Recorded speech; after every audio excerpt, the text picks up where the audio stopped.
Bismillahirrahmanirrahim. Assalamualaikum warahmatullahi wabarakatuh.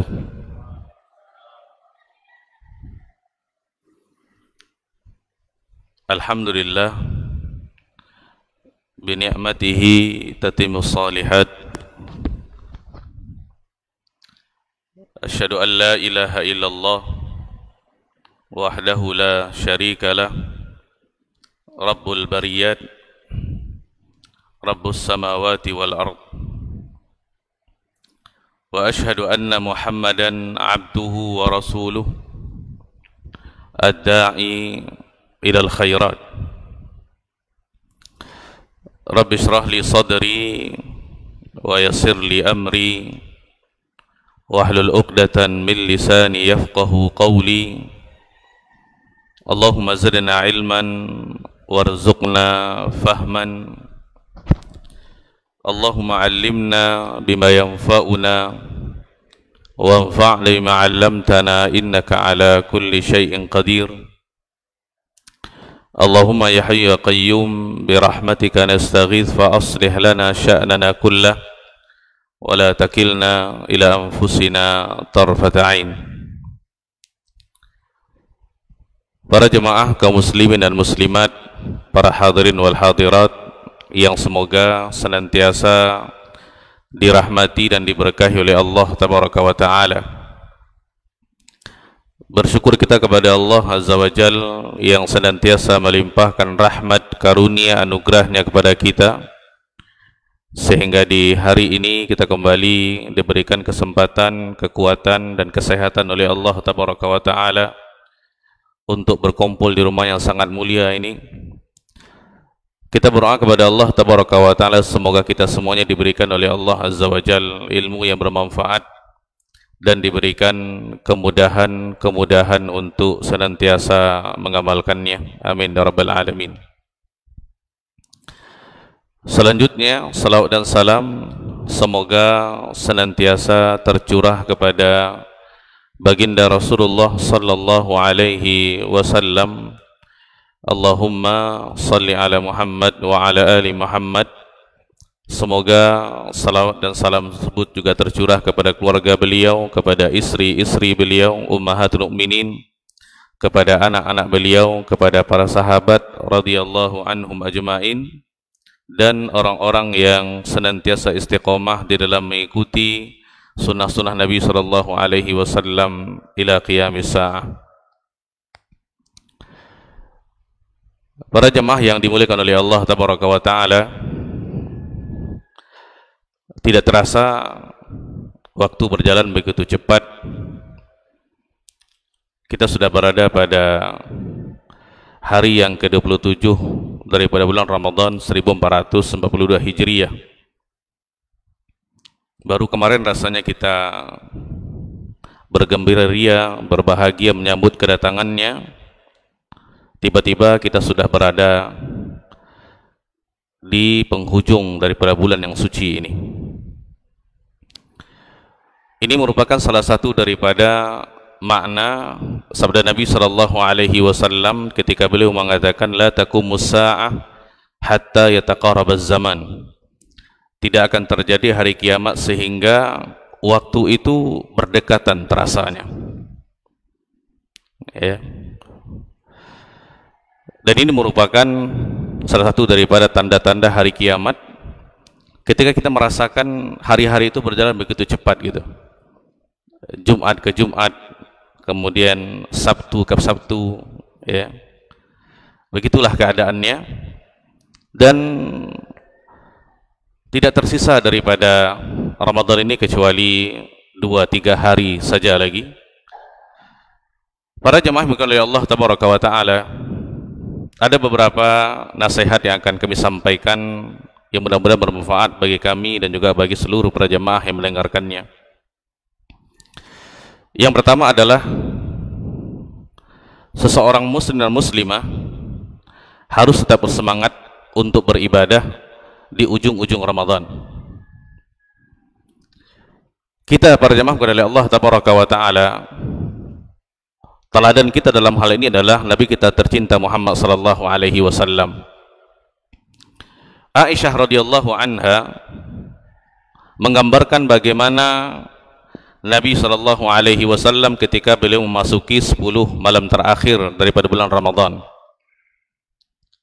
Aisyah mengatakan radhiyallahu anha, kana Rasulullah sallallahu alaihi wasallam yajtahidu fil ashril awakhir ma la yajtahidu fi ghairihi.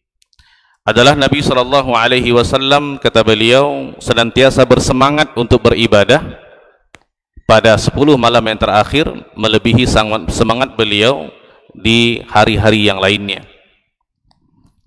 Ya.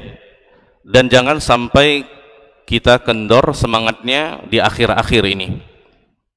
Dan jangan kita mengira bahwasanya sudah berlalu malam 25 yang bertepatan dengan malam Jumat yang dikatakan mungkin malam Lailatul Qadar, kemudian malam ini juga kemudian selesai gitu. Jangan. Karena hakikatnya orang-orang yang dikatakan konsisten beribadah kepada Allah Tabaraka wa Ta'ala adalah ciri-cirinya semakin ke ujung dia semakin bersemangat beribadah kepada Allah Tabaraka wa Ta'ala. Ya, itu tandanya dia istiqomah, konsisten untuk beribadah kepada Allah Tabaraka wa Ta'ala. Karena Ramadan ini semakin ke ujung dia akan semakin memberikan keutamaan-keutamaan kepada kita, memberikan kelebihan-kelebihan kepada kita. Kemudian yang kedua, kepada orang-orang yang mungkin bersemangat untuk beribadah kepada Allah Tabaraka wa Ta'ala daripada awal, di pertengahan sampai sekarang, maka kita katakan kepada mereka tetaplah bersemangat untuk beribadah kepada Allah Tabaraka wa Ta'ala dan bersungguh-sungguh. Bahkan harus menambah kesungguhan dan semangat beribadah di akhir-akhir Ramadan ini. Karena di dalam sebuah hadis Nabi sallallahu alaihi wasallam bersabda, "Innamal a'malu bil khawatim." Sesungguhnya amalan-amalan itu tergantung bagaimana penutupnya. Jadi Allah lihat Bapak dan Ibu daripada amal ibadah kita adalah bukan bagaimana kita memulainya, tetapi adalah bagaimana kita mengakhiri amalan tersebut. Apalah gunanya ketika kita bersemangat beribadah di awal-awal Ramadan, di pertengahan, tetapi di akhirnya kita malah tidak semangat. Ya, maka mungkin nanti nilai kita akan sangat jatuh di akhir itu. Karena Nabi SAW mengatakan tadi, innamal a'mal bil khawatim. Yang Allah lihat daripada amalan kita adalah hasil akhirnya, bukan bagaimana kita memulainya. Dan tentu suri teladan kita dan Nabi kita tercinta Muhammad SAW. Dalam sebuah hadis Aisyah juga mengatakan, karena Rasulullah SAW idza dakhala al-'ashr shadda mi'zarahu. Nabi SAW kalau sudah masuk 10 malam terakhir, beliau akan mengencangkan ikat pinggangnya. Bahasa kiasan daripada beliau menjauhkan diri daripada istri-istrinya. Wa ahya lailahu, menghidupkan malam-malamnya. Wa aiqadha ahlah, dan Nabi SAW juga membangunkan keluarganya, istri dan anak-anaknya, bahkan menantunya. Ya. Di sini beliau ingin mengajarkan kepada kita, Bapak dan Ibu, agar kita senantiasa berusaha untuk menutup setiap amalan kita dengan kebaikan. Kalau kita bersemangat di awal, di pertengahan, seharusnya di akhir ini kita lebih semangat gitu. Walaupun sebenarnya kalau kita perhatikan di akhir-akhir ini akan semakin banyak godaan-godaan yang akan menerpa kita, yang sifatnya adalah duniawi, yang mana semua itu akan mengendorkan semangat kita. Maka orang-orang yang seperti ini kita katakan harus tetap bersemangat, bersungguh-sungguh beribadah kepada Allah Tabaraka wa Ta'ala, karena yang Allah lihat daripada ibadah seseorang adalah hasil akhirnya, bukan di awalnya. Berusaha untuk kita senantiasa menutup amalan-amalan kita dengan kebaikan, menghiasi Ramadan terakhir kita dengan amal ketaatan kepada Allah Tabaraka wa Ta'ala. Kemudian bagi orang-orang yang mungkin lalai, bermalas-malasan, banyak membuang kesempatan untuk beribadah kepada Allah Tabaraka wa Ta'ala di hari-hari yang lalu, maka kita katakan Ramadan belum berakhir, masih ada 2-3 hari lagi. Yang perlu kita perbaiki adalah bangkit dan bertobatlah kepada Allah Tabaraka wa Ta'ala. Yang mana ketika seseorang hamba bertaubat kepada Allah tabaraka wa taala, berusaha untuk memperbaiki dirinya, membenahi dirinya, memperbaiki hubungannya dengan Allah tabaraka wa taala di akhir-akhir Ramadan, maka Allah akan berikan taufik kepadanya. Walaupun di awalnya dia tidak seperti itu. Ya. Dan kembali kepada hadis tadi, innamal amalu bil khawatim. Yang Allah lihat bukan di awalnya tetapi di akhirnya.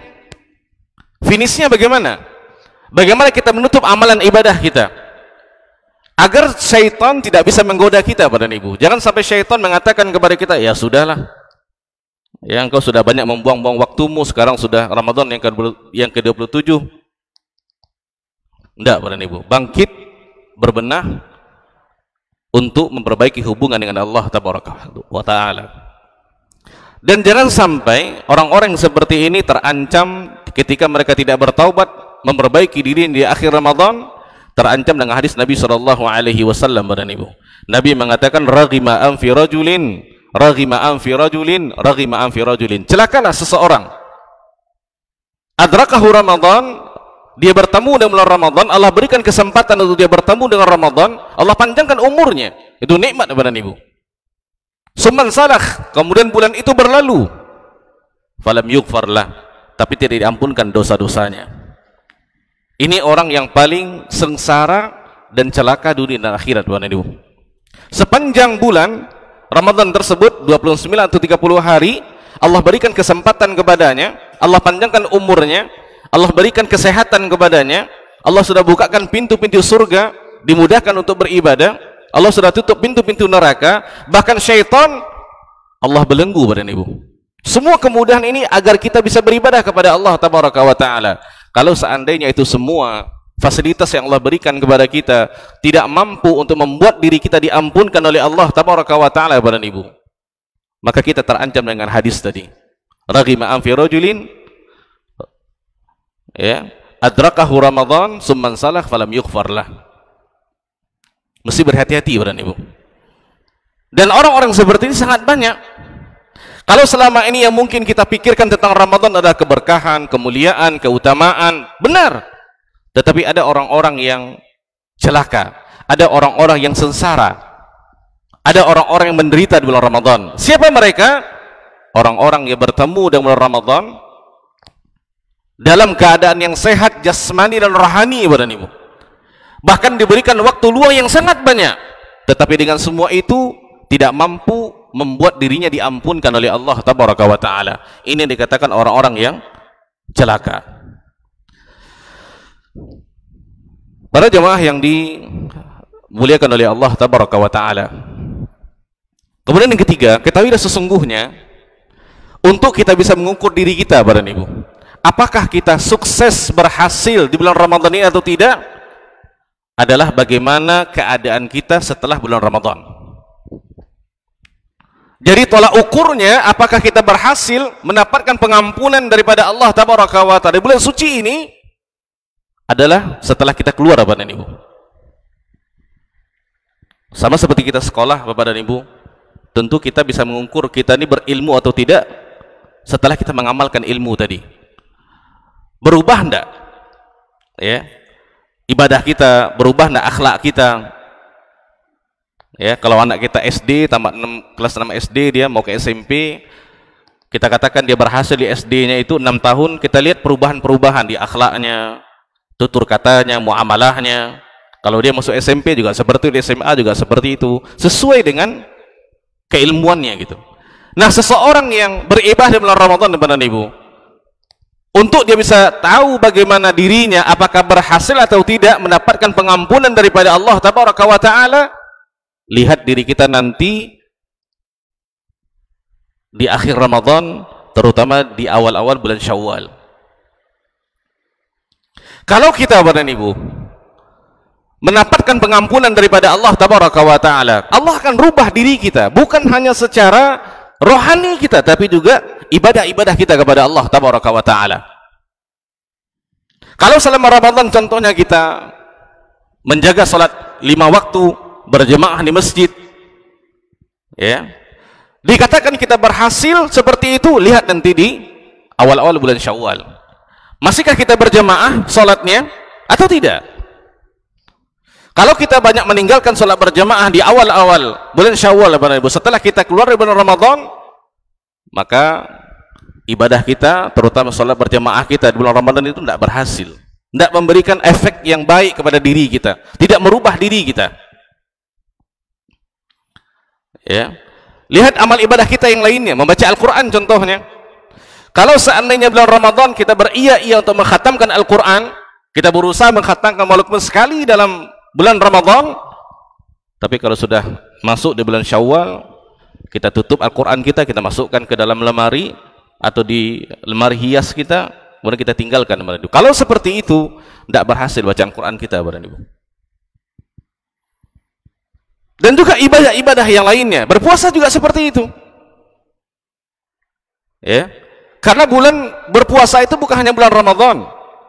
Allah juga anjurkan, Nabi SAW juga anjurkan kepada kita untuk melaksanakan berpuasa di bulan-bulan yang lainnya. Puasa Senin Kamis contohnya, puasa di hari Arafah contohnya, puasa Yaumul Asyura contohnya. Jadi untuk kita bisa mengukur, Bapak dan Ibu, apakah kita sukses atau tidak beribadah bulan Ramadan, lihat diri kita setelah kita keluar dari bulan Ramadan. Kalau kita melihat perubahan-perubahan yang baik, Bapak dan Ibu, secara keseluruhan, salat kita, kemudian puasa kita, kemudian bacaan Al-Quran kita, kemudian muamalah kita dengan orang tua kita, muamalah kita dengan tetangga kita sangat berubah daripada sebelum dengan sesudahnya. Kalau banyak perubahan-perubahan yang baik, Bapak dan Ibu, maka kita berhasil menempah diri kita di bulan Ramadan ini. Karena hakikatnya ketika kita beribadah di bulan Ramadan adalah kita sedang latihan untuk beribadah, Bapak dan Ibu.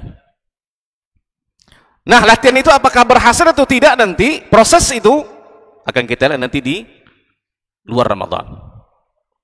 Oleh karenanya, para jemaah yang dimuliakan oleh Allah Tabaraka wa Ta'ala, ada sebuah perkataan yang disampaikan oleh para ulama yang mereka mengatakan, bi'sal qaum la ya'rifuna Allah illa fi Ramadan. Celakalah sebuah kaum yang mereka hanya mengenal Allah Tabaraka wa Ta'ala di bulan Ramadan saja.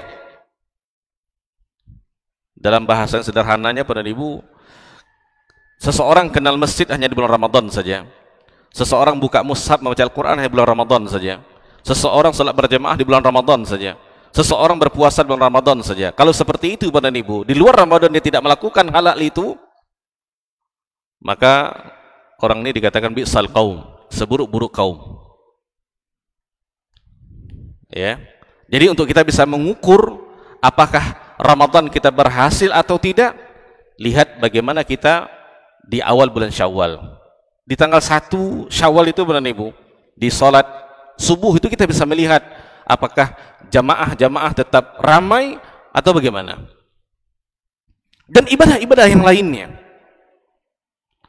Karena ketahuilah para jamaah oleh Allah Tabaraka wa Ta'ala, seorang mukmin dan mukminah itu beribadah kepada Allah Tabaraka wa Ta'ala itu sepanjang tahun. Selama umurnya masih ada, maka tugasnya adalah beribadah kepada Allah Tabaraka wa Ta'ala. Karena seseorang mukmin dan mukminah bukan hanya beribadah di bulan Ramadan saja, di bulan-bulan yang lainnya juga diperintahkan untuk beribadah kepada Allah Tabaraka wa Ta'ala. Kenapa, Bapak dan Ibu? Karena itulah tujuan Allah menciptakan kita. Allah menciptakan kita daripada tidak ada menjadi ada, Bapak dan Ibu, adalah agar kita bisa menghambakan diri kita kepada Allah Tabaraka wa Ta'ala, agar kita bisa beribadah kepada Allah. Dalam ayat yang masyhur Allah mengatakan, wa ma khalaqtul jinna wal insa illa liya'budun, dan tidaklah kuciptakan jin dan manusia kecuali untuk beribadah kepadaku, kata Allah. Oleh karena kalau ditanya, Bapak dan Ibu, kapan kita berakhirnya beribadah, amal itu kapan terakhirnya bagi seorang manusia? Jawabannya adalah ketika ajal menjemput kita. Bukan ketika berakhirnya Ramadan, bukan. Kita istirahat daripada beribadah, Bapak dan Ibu, adalah ketika ajal menjemput kita. Allah mengatakan dalam Al-Quran surah Al-Hijr, wa'bud rabbaka hatta ya'tiyakal yaqin. Beribadahlah engkau kepada Rabbmu sehingga keyakinan datang kepadamu. Ulama tafsir mengatakan al-yaqin itu maksudnya adalah al-maut, kematian. Jadi batas akhir kita beribadah adalah ketika ajal menjemput kita. Salah seorang tabi'in yang masyhur, Al-Hasan Al-Basri rahimahullah, beliau mengatakan, innallaha lam yaj'al li'amalil mu'min ajalan dunal maut. Sesungguhnya Allah tabaraka wa ta'ala tidak menjadikan batasan akhir seorang mukmin untuk beribadah kecuali ketika kematian menjemputnya, Bapak Ibu. Karena kalau seseorang manusia telah meninggal, yang tersisa adalah apa? Pertanggungjawaban terhadap apa yang telah dia lakukan semenjak dia berada di dalam kuburnya. Ya, dan ini kita mesti memahaminya, Bapak Ibu. Artinya jangan sampai setelah keluar dari bulan Ramadan kita melupakan amalan-amalan yang sering kita laksanakan di bulan Ramadan.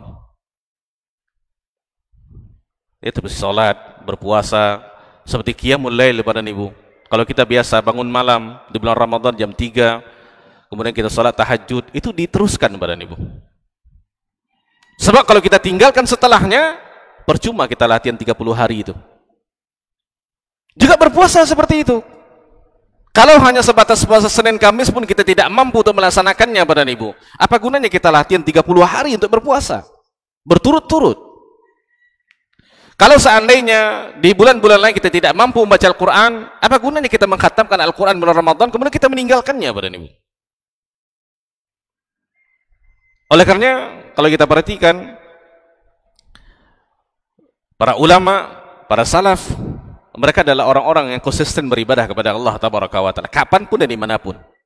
Cuman ketika masuk bulan Ramadan, semangat mereka, antusias mereka untuk beribadah menggebu-gebu gitu. Nah setelahnya mereka tidak beribadah seperti biasa. Ya, ini untuk kita bisa mengukur sejauh mana keberhasilan kita di bulan Ramadan ini. Ya, tentu sejauh mana kita melestarikan, melanjutkan amal-amalan ibadah yang telah kita lakukan di bulan Ramadan. Bapak dan Ibu para jemaah kaum muslimin dan muslimat yang dimuliakan oleh Allah tabaraka wa taala. Kemudian yang berikutnya, kita ini mesti banyak-banyak berdoa, Bapak dan Ibu. Berdoa agar amal ibadah kita terkhusus di bulan Ramadan ini diterima oleh Allah tabaraka wa taala. Dan perasaan khawatir, perasaan takut amal ibadah tersebut ditolak oleh Allah tabaraka wa ta'ala, ini adalah suatu perasaan yang positif, yang senantiasa harus kita hadirkan dalam hati dan sanubari kita. Harus gitu. Kita jangan menjadi orang yang kepedean bahwasanya ibadah saya akan diterima nih, pasti ini. Jangan, Bapak Ibu. Kenapa demikian? Ini contoh daripada para ulama kita. Para salaf, Bapak Ibu, para ulama terdahulu rahimahumullah, mereka adalah orang-orang yang sangat-sangat antusias untuk beribadah kepada Allah tabaraka wa taala. Namun setelah mereka beribadah, mereka adalah orang yang paling takut ibadah tersebut ditolak oleh Allah tabaraka wa taala. Terutama dalam hal ini adalah para sahabat Nabi sallallahu alaihi wasallam. Di dalam ayat dalam surah Al-Mu'minun, ketika Allah tabaraka wa ta'ala mengatakan walladzina yu'tuna ma ataw wa qulubuhum wajilah annahum ila rabbihim raji'un. Dan orang-orang yang telah memberikan apa yang telah mereka berikan, Bapak Ibu. Ini orang-orang yang telah memberikan apa yang telah mereka berikan dengan hati yang takut bahwasanya mereka akan kembali kepada Rabb-nya. Ketika turun ayat ini, Bapak Ibu, Aisyah radhiyallahu anha bertanya kepada Nabi sallallahu alaihi wasallam, siapa orang ini? Siapa mereka digambarkan oleh Allah tabaraka wa taala dalam surah Al-Mu'minun ini? Orang yang telah memberikan apa yang telah mereka berikan dengan hati yang takut.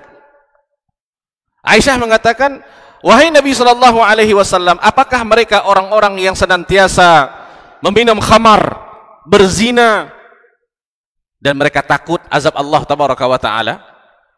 Mereka yang dikatakan dalam ayat ini yang telah memberikan apa yang telah mereka berikan dengan hati yang takut? Apakah mereka orang-orang yang telah berbuat maksiat? Maka Nabi SAW membenarkan pemahaman Aisyah. Nabi mengatakan, la ya binti Siddiq, bukan anak perempuan kepada As-Siddiq, itu Abu Bakar As-Siddiq radhiyallahu anhu. Yang dikatakan dalam ayat ini adalah orang-orang yang berpuasa, orang-orang yang salat, orang-orang yang membayar zakat, bersedekah, dan mereka takut amalan ibadah tersebut ditolak oleh Allah Tabaraka wa Ta'ala. Itulah yang dimaksud dalam ayat tadi, Bapak dan Ibu. Seseorang yang sholat, setelah dia sholat, dia merasa khawatir gitu. Apa yang dia khawatirkan? Ini amalan saya ini diterima bandai. Makanya sunnahnya kalau kita selesai sholat, wajib kita diperintahkan untuk istighfar 3 kali, Pak. Astagfirullah, astagfirullah, astagfirullah. Yang mana yang kita ketahui istighfarnya identik dengan orang buat salah, orang dosa, istighfar gitu. Tapi kenapa kita selesai sholat beristighfar? Karena kita merasa khawatir amalan kita ditolak, Pak. Itu perasaan yang harus kita hadirkan. Yang mana ketika seseorang menghadirkan perasaan ini, rasa takut amalannya ditolak oleh Allah Tabaraka wa Ta'ala, akan semakin memotivasi dia untuk beribadah, ibadah pada niu. Salah satunya apa? Dia berdoa kepada Allah Tabaraka wa Ta'ala agar amalan ibadahnya diterima oleh Allah Azza wa Jalla. Berbanding kalau seseorang sangat merasa pede dengan amalan yang diterima. Nah, daripada sinilah syaitan akan masuk, akan membisikkan, sehingga seseorang akan ujub dengan amal ibadahnya. Seseorang akan merasa, oh bagus saya nih, Masya Allah, saya bisa puasa 30 hari, saya bisa sholat tarawih berjamaah 30 kali, ya, saya bisa khatam Al-Quran, saya bisa bersedekah dengan sangat banyak harta saya. Ujub, Bapak dan Ibu. Sehingga hal seperti ini akan menggugurkan amal ibadah kita. Oleh karena para salaf diceritakan oleh Al-Mu'alla bil Fadl, 6 bulan setelah Ramadan mereka berdoa, isi doa mereka pada Ibu, agar amal ibadah mereka di bulan Ramadan diterima oleh Allah Tabaraka wa Ta'ala. Berapa lama mereka berdoa, Pak? 6 bulan setelah Ramadan. Berarti mulai Syawal, Zulqa'dah, Zulhijjah, Muharram, Safar, Rabiul Awal, Bapak Ibu. 6 bulan itu mereka hanya berdoa agar ibadah yang diterima di bulan Ramadan ini. Maka sering-sering kita mengucapkan doa Rabbana taqabbal minna innaka antas samiul alim. Sering mengucapkan doa ini, Bapak dan Ibu. Oleh karena salah satu daripada tahniah yang kita ucapkan kepada saudara kita di hari raya adalah taqabbalallahu minna wa minkum shalihal a'mal. Taqabbalallahu minna wa minkum. Itu doa, Bapak dan Ibu. Isinya apa? Doa, kita mendoakan saudara kita dan diri kita, kita doakan diri kita dan saudara kita agar amal ibadah kita diterima oleh Allah Tabaraka wa Ta'ala. Karena ayat mengatakan innama yataqabbalullahu minal muttaqin, sesungguhnya yang Allah terima itu adalah amal ibadah daripada orang-orang bertakwa, Bapak dan Ibu. Ya. Tentu pertanyaan, apakah kita orang-orang yang bertakwa? Kita tidak tahu. Apakah selama 30 hari kita berpuasa kita mendapatkan titel takwa? Kita tidak tahu. Kita bisa melihatnya seperti kita katakan tadi setelah kita keluar daripada Ramadan. Ya. Ini sangat penting untuk kita berdoa kepada Allah Tabaraka wa Ta'ala. Sering ucapkan doa ini. Kalau kita mengirimkan sesuatu melalui WA atau apapun, ucapan-ucapan tahniah Ramadan, lebaran, maka ucapkan taqabbalallahu minna wa minkum shalihal a'mal kepada saudara kita, saling mendoakan, Bapak dan Ibu. Semakin banyak yang mendoakan, maka akan semakin besar kemungkinan amal ibadah kita diterima oleh Allah Tabaraka wa Ta'ala. Ya, kita ingin menutup pintu-pintu syaitan, Bapak dan Ibu. Karena ketika seseorang yakin, ya, bahwasanya ibadahnya diterima oleh Allah Tabaraka wa Ta'ala, maka ini adalah pintu daripada pintu-pintu syaitan. Itulah yang akan menggugurkan amalannya. Sehingga Allah mengatakan dalam surah Al-Furqan, faja'alnahu haba'an manthura. Kami jadikan amal ibadahnya itu seperti debu yang bertebangan, kepada Ibu. Dia banyak sholat, berpuasa, tetapi tidak berefek kepada pergaulannya, tidak memberikan efek yang positif kepada bagaimana dia dengan ajaran-ajaran Islam, bagaimana dia dengan kewajiban-kewajiban, larangan-larangan, seperti biasa. Kalau seperti itu, dikhawatirkan nanti amal ibadahnya dalam Ramadan tidak diterima oleh Allah Tabaraka wa Ta'ala. Ini harus, pada Ibu. Ya, maka kita ucapkan doa ini di sujud kita, di pertengahan malam kita, di waktu-waktu di antara azan dengan iqamah, agar Allah Tabaraka wa Ta'ala senantiasa menerima segala amal ibadah kita. Baik, para jemaah yang oleh Allah Tabaraka wa Ta'ala. Yang terakhir, jangan lupa kita membayar zakat fitrah atau zakatul fitri dalam bahasa Arabnya. Kalau dalam bahasa kita zakatul fitrah. Ya. Zakatul fitri Bapak dan Ibu, secara ringkasnya adalah zakat yang disandarkan kepada waktu tidak berpuasa atau waktu telah berbuka.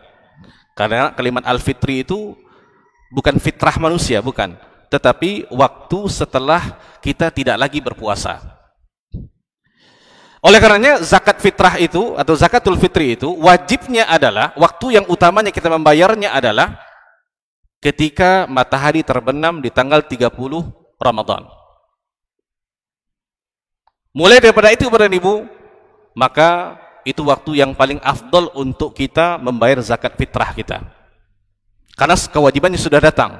Kita tidak lagi berpuasa setelahnya. Sampai nanti sebelum melaksanakan sholat Idul Fitri. Para jamaah dari Allah Tabaraka wa Ta'ala, itu penamaannya. Ya, jadi bukan kembali kepada fitrah dan seterusnya gitu. Dalam sebuah hadis dalam Sahih Muslim daripada Abdullah bin Umar, ya, beliau mengatakan, "Farada Rasulullah sallallahu alaihi wasallam zakat al-fitri min Ramadan." Ya, di sini menerangkan bahwa zakat fitri itu hanya ada di bulan Ramadan saja. Zakat sebenarnya kita ketahui terbagi dua, dia ada zakatul fitri, ada zakatul mal. Kalau zakatul mal sepanjang tahun Bapak dan Ibu, tergantung nisab dan haulnya. Sedangkan zakatul fitri itu hanya khusus ada di bulan Ramadan saja. Karena Nabi mengatakan, "Farada Rasulullah sallallahu alaihi wasallam zakatul fitri min Ramadan." Ya. Sa'an min tamrin atau sa'an min syair. Satu sa' daripada tamar, satu sa' daripada syair. Di sini menerangkan tentang apa yang harus kita bayarkan. Satu sa' daripada tamar adalah kurma yang kering, atau satu sa' daripada syair dia adalah gandum Bapak dan Ibu. Di sini para ulama mengatakan yang menjadi acuannya bukan tamar atau gandumnya, tetapi adalah apa yang dimakan oleh penduduk setempat yang menjadi makanan pokok mereka. Ya, itu standarnya. Bukan berarti kalau kita Indonesia harus membayar zakat fitrah itu dengan kurma. Enggak, walaupun kurma di kita sudah hal yang biasa Bapak dan Ibu. Ya. Yang dimaksud di sini adalah Nabi mengatakan tamar au syair adalah standarnya adalah makanan pokok di tempat tersebut. Atau kutu ahlil balad. Ya, yang menjadi makanan pokok di tempat tersebut. Kalau kita makanan pokok kita beras, berarti kita keluarkan beras. Ya. Kemudian itu kalau kita ini kan dengan mud, dia 4 mud. 4 mud itu 1, 2, 3, 4. Genggaman tangan orang dewasa. Kalau kita konversikan dengan kilo, seperti kita ketahui 2,5, ada yang katakan 2,7, 2,7, ada yang mengatakan 3 kilo. Yang terpenting kita harus minimalnya 2,5 kilo Bapak dan Ibu. Kalau kita berikan lebih 2,7 contohnya atau 3, berarti lebihnya adalah sedekah gitu. Ya. Itu yang dikatakan oleh sahabat Nabi sallallahu alaihi wasallam. Kemudian alal abdi wal hur wal dzakar wal unsa wal saghir wal kabir. Wajib kepada hamba, kemudian juga orang yang merdeka, kepada laki-laki dan perempuan, kepada anak kecil dan orang yang telah dewasa. Itu wajib Bapak dan Ibu. Ya. Jadi di sini kalau kita perhatikan, kewajiban membayar zakat fitrah itu individu orang gitu. Contoh seperti ini, kalau dalam sebuah keluarga ada ayah, ada ibu, ya, ada anak-anak, yang wajib tentu adalah kepala keluarganya mengeluarkan. Tapi kalau misalnya di antara anak-anak sudah bekerja, sudah mapan ekonominya, walaupun belum berkeluarga dan tinggal bersama, dia sudah mampu untuk dirinya sendiri, maka dalam hal seperti ini si ayah tidak mengapa mengatakan kepada anak, "Nak, keluarkan zakat fitrahmu." Tidak di ayahnya lagi. Karena apa? Karena kewajiban zakat fitrah ini kepada individu orang gitu. Itu tidak ada masalah. Jangan sampai dikatakan nih ayah ini berkira, bukan. Ia mengajarkan kepada kita masalah agama yang benar gitu. Walaupun nafkah itu kepada ayah, tetapi ketika anak sudah mapan secara ekonomi, tidak mengapa seorang ayah mengatakan, "Nak, keluarkan zakat fitrahmu." Apalagi kalau sudah berkeluarga, selesai, tidak ada masalah. Masing-masing mengeluarkannya. Ya. Kemudian minal muslimin, sini menerangkan bahwasanya zakat itu wajib kepada orang Islam. Kalau ada orang kafir Bapak dan Ibu memberikan zakat ke masjid ini, ya, itu tidak diterima di dalam Islam. Karena salah satu syaratnya adalah dia mesti orang Islam dan beriman kepada Allah Tabaraka wa Ta'ala. Kemudian beliau mengatakan, "Faman addaha qabla shalah," barang siapa yang menunaikannya, ya, menunaikannya sebelum salat, dia adalah sedekah yang diterima. Itu zakat yang diterima. Tapi kalau dia tunaikan waman addaha ba'da shalah, setelah orang-orang selesai melaksanakan salat, ya, baru dia membayar zakat, maka dia adalah sedekah minas sadaqat. Dia adalah sedekah biasa. Nah, ya. Oleh karena dalam hal membayar zakat ini Bapak dan Ibu, waktu wajibnya tadi ketika matahari terbenam di tanggal 30 atau 29 Syawal sesuai dengan edaran dari pemerintah. Ya, karena kita berlebaran, kita berpuasa, itu kita ikut kepada pemerintah. Mereka yang akan mengumumkan dan kita hanya ikut saja. Di sini akan nampak bagaimana persatuan kaum muslimin dalam masalah ini. Kalau pemerintah mengatakan sudah nampak hilal bulan Syawal, maka ketika itu kita sudah wajib untuk membayar zakat. Ya, ada waktu yang boleh dikatakan oleh Ibnu Umar, yaitu 2 atau 3 hari, 2 atau sehari sebelum bulan Syawal. Maka di sini ulama mengatakan tidak sah ketika seseorang membayar zakatul fitrah di awal-awal Ramadan, di awal, di pertengahan. Ada yang mengatakan tidak sah, itu adalah pendapat yang paling rajih Bapak dan Ibu. Karena ibadah itu sudah ada waktunya. Sama seperti kita sholat subuh Pak, kalau kita sholat subuh jam 9 tanpa uzur gitu, tidak sah sholat subuh kita. Kenapa? Sudah lewat waktunya. Atau kita sholat subuh jam 3 malam, ya, bukan sholat tahajud, sholat subuh kita 3 malam. Kita katakan tidak sah sholat subuhnya. Kenapa? Belum waktunya. Sama seperti orang membayar zakat di tanggal 5 Ramadan contohnya. Apapun alasannya, ya, karena ibadah itu sudah ada waktu-waktu tertentunya, ya. Dan dikhawatirkan itu kalau tidak sah berarti orang tersebut harus mengulang kembali zakat fitrahnya. Kemudian poin yang juga perlu kita sampaikan di sini adalah tentang masalah yang harus dikeluarkan adalah makanan pokok, ya, yaitu beras kalau di kitanya. Dan pendapat yang rajih Bapak dan Ibu, kita tidak menafikan ada khilaf di sini oleh para ulama tentang bolehnya untuk uang. Tetapi yang paling rajih wallahu alam itu adalah mengeluarkan dengan beras, karena Nabi jelas mengatakan sa'an min tamrin atau sa'an min syair di sini. Dan ingat Bapak dan Ibu, di zaman Nabi SAW, adakah mata uang yang mereka pergunakan untuk berjual beli? Ada. Di zaman Nabi SAW memakai dinar dengan dirham, dinar daripada emas, dirham daripada perak. Sama seperti kita rupiah Bapak dan Ibu. Ketika kita berbelanja dimanapun, bertransaksi jual beli, kalaulah seandainya boleh memang, ya, kita membayar zakat fitrah, zakatul fitri dengan uang, tentu Nabi akan menerangkan bahwasanya boleh gitu. Maka kalimatnya tidak seperti ini dalam bahasa Arabnya. Ya, kalau boleh maka kalimatnya akan sa'an min tamrin au bimithlihi. Atau yang semisal dengannya. Semisal maksudnya yang seharga dengannya. Dan perlu kita ketahui pada Ibu, kurma itu dia bermacam-macam jenisnya. Satu jenis dan berbeda-beda harganya. Yang kalau kita mungkin yang familiar ada sukari, ada ajwa yang paling bagus, ya. Nah, kalau kita uangkan tentu dia akan berbeda-beda nanti. Juga seperti beras juga seperti itu. Ya, maka yang kita ikut adalah perkataan Nabi SAW dalam hal ini. Jangan kita mengatakan susah Ustaz, saya kalau banyak keluarga nanti membawa beras berkilo-kilo susah Ustaz. Itu kita namanya mempermudah agama, Ibu. Atau kalau ada amil mengatakan uang aja lah, mudah kami untuk mengaturnya, mengasihnya. Ya, kenapa Ibu? Di dalam hadis lain diterangkan salah satu hikmah kenapa Allah syariatkan zakatul fitri ini adalah yang pertama tu'matun lil masakin, adalah untuk memberi makan orang miskin. Orang miskin tidak makan dengan uang, Ibu. Mereka makan dengan beras yang dimasak. Dalam hadis lain dikatakan ughnuhum anit tawafina, kayakan mereka sehingga mereka tidak perlu berkeliling untuk meminta-minta di tanggal 1 Syawal itu. Ada beras yang mereka makan. Ya, ada beras yang mereka masak kemudian mereka makan. Ya. Tu'matul lil masakin. Kemudian yang kedua, hikmahnya adalah tuhratun lis-sha'imin minal laghi war-rafathi, mensucikan orang yang berpuasa daripada lagha war-rafas. Lagha itu adalah perbuatan-perbuatan yang sia-sia, para Ibu. Kita di bulan Ramadan ini sering membuang-buang waktu, para Ibu, terutama dengan benda ini. Ya. Terus terang kalau kita ukur mana yang lama kita dengan Al-Quran atau dengan gadget ini, smartphone ini, maka lebih banyak dengan ini, Bapak Ibu. Itu lago.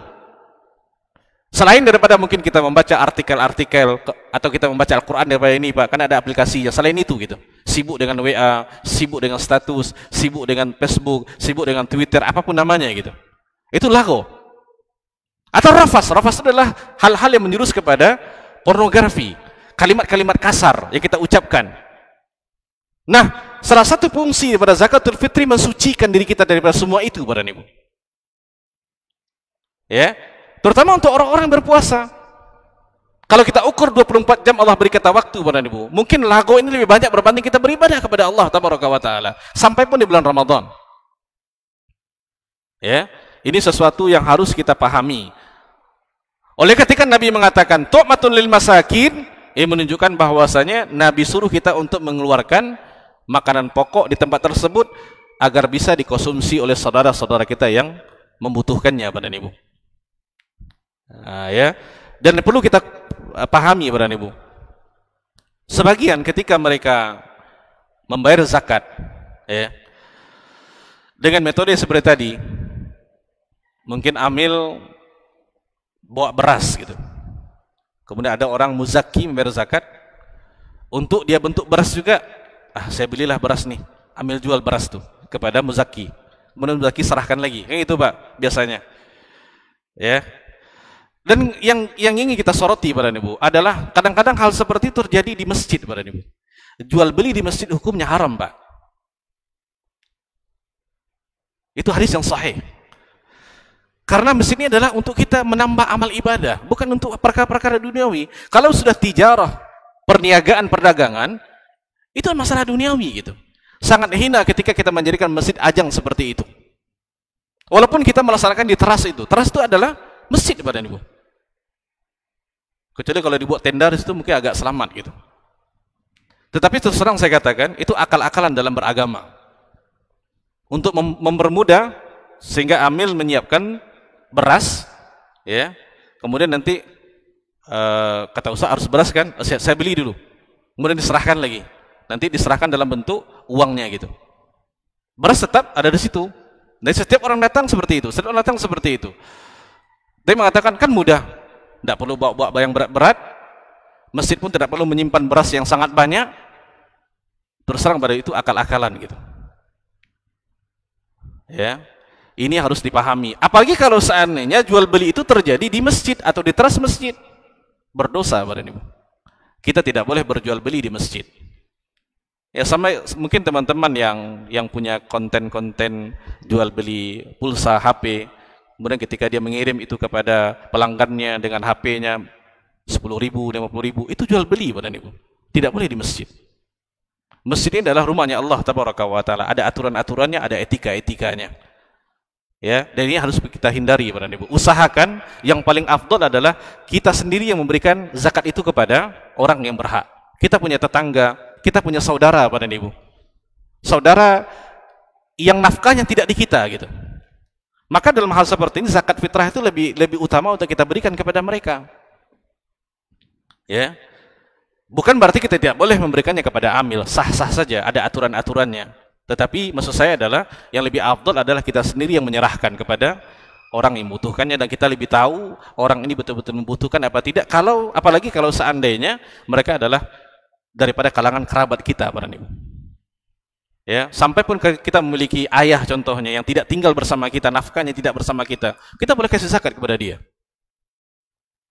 Tapi kalau orang tua kita bersama kita tinggal, pada ibu, kita tidak boleh kasih zakat. Ya, karena zakat yang kita berikan sama dengan nafkah yang wajib itu. Tapi kalau ayah kita tinggal di suatu tempat dengan ibu kita, dengan keadaan kita tahu bagaimana ekonominya, kita boleh memberikan zakat kepada orang tua kita. Sebagaimana juga orang tua boleh memberikan zakat kepada anaknya ketika dia melihat anaknya sangat membutuhkan, ya, kesempatan ekonomi, dia boleh berikan kepada anaknya. Karena ketika itu nafkahnya bukan di orang tua lagi.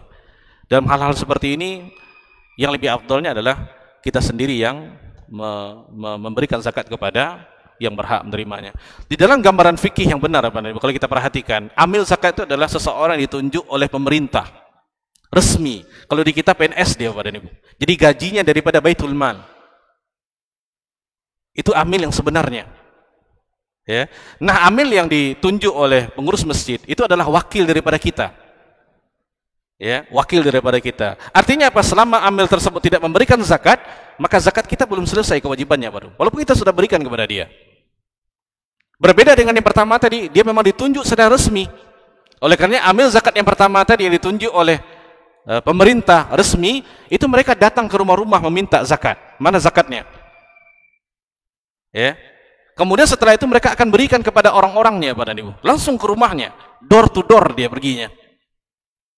Ya, bukan dikumpulkan kemudian dikasihkan, enggak. Sehingga mereka betul-betul bekerja gitu. Tetapi amil yang ditunjuk oleh pengurus masjid ada masalah, boleh. Tetapi dia jatuhnya adalah wakil. Kalau seandainya amil tersalah, ya, dalam hal seperti ini, maka yang salah adalah amil tersendiri. Kalau seandainya dia memberikan zakat, contohnya setelah orang selesai melaksanakan sholat Aid, contohnya. Ya, ini hal-hal yang perlu kita pahami. Kita berusaha untuk mengamalkan Islam dengan yang sebenarnya Bapak dan Ibu. Walaupun kita mungkin menemukan kesulitan-kesulitan, tidak susah kita membeli beras dengan beras yang kita makan. Dan juga yang terakhir yang perlu kita sampaikan, banyak orang berhelah. Helah ini maksudnya punya strategi tersendiri gitu. Contoh, dia makan biasa beras pandan wangi contohnya. Tetapi ketika zakat dia kasih beras yang bawah itu. Itu tidak boleh. Yang kita kasih untuk zakat adalah beras yang kita makan sehari-hari Bapak dan Ibu. Kalau anak daro, ya anak daro kita kasihkan, jangan yang di bawahnya. Kalau kita biasa makan beras yang bulog yang kita kasihkan. Jangan yang di atasnya, seperti itu. Yang biasanya yang di atas untuk supaya agak murah, diambil yang paling bawah gitu. Walaupun mungkin kalau kita tengok harganya tidak jauh berbeda. Pandan wangi dengan anak daro mungkin 1000 bedanya mungkin. Tetapi yang dikatakan adalah yang kita makan gitu. Apa yang kita makan itu yang kita zakatkan. Mungkin ini Bapak dan Ibu untuk tausiah di pagi hari ini. Saya yakin tidak ada yang baru yang saya sampaikan. Kita senantiasa berdoa kepada Allah Tabaraka wa Ta'ala Bapak dan Ibu. Semoga Allah menutup amalan kita di bulan Ramadan dengan husnul khatimah dan Allah terima segala amal ibadah kita. Sering-seringlah berdoa kepada Allah Tabaraka wa Ta'ala, Rabbana taqabbal minna innaka antas samiul alim. Rabbana taqabbal minna innaka antas samiul alim. Karena kita tidak tahu mana daripada amalan kita diterima oleh Allah Tabaraka wa Ta'ala. Mungkin demikian, yang baik daripada Allah, tidak baik daripada kelemahan diri saya sendiri. Aqulu ma tasma'un, subhanakallahumma wa bihamdika, asyhadu an la ilaha anta astaghfiruka wa atubu ilaik. Wassalamualaikum warahmatullahi wabarakatuh.